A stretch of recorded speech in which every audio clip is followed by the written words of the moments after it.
It's one of the reasons why Starbucks found it really difficult to be successful in Australasia.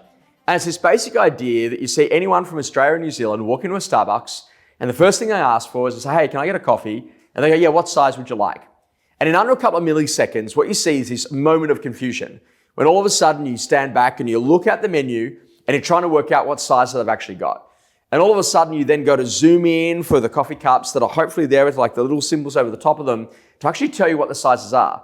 And when all of a sudden you see tall, grande, jumbo, and venti, you have no idea what sizes they really are. And so you just go with venti, and before you know it, you walk out with this really huge coffee. And this is the biggest problem in life, is that ultimately sometimes we get too smart in the language that we actually use rather than language that people actually really understand.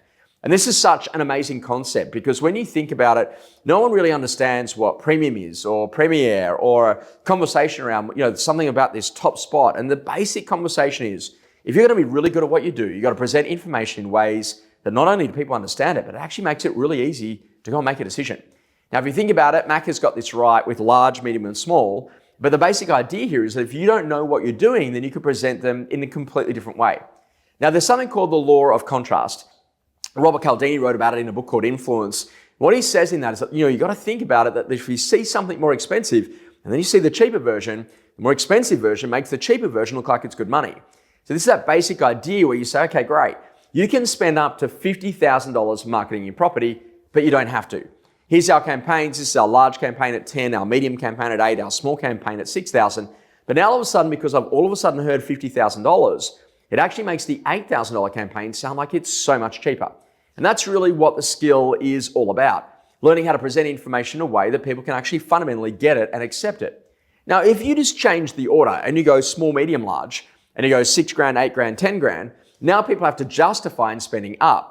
Whereas all of a sudden you're going 10, 8, and 6, then all of a sudden they can start to see what's happening and they go, oh no, but that one doesn't have all of those things that I actually wanted. And one of the biggest problems with advertising schedules in our country is we've got this full itemization, but when you go 1-to-1 and you compare the pair, the reality of it is you'd have to be like a police forensic scientist to actually identify what are actually the different elements on those individual pages. Make it really easy for people. Have a list of all of the available things you can have inside of a marketing campaign. Let you just have all the ticks there or the dots on all the things that are included, and then make it very clear about the things that are clearly not there inside of that small campaign.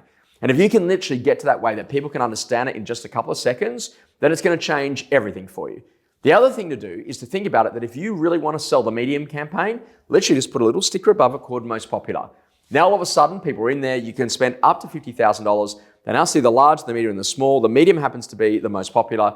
You rule out the one for $50,000, you rule out the small one, and ultimately they're going to land on either the large or the medium.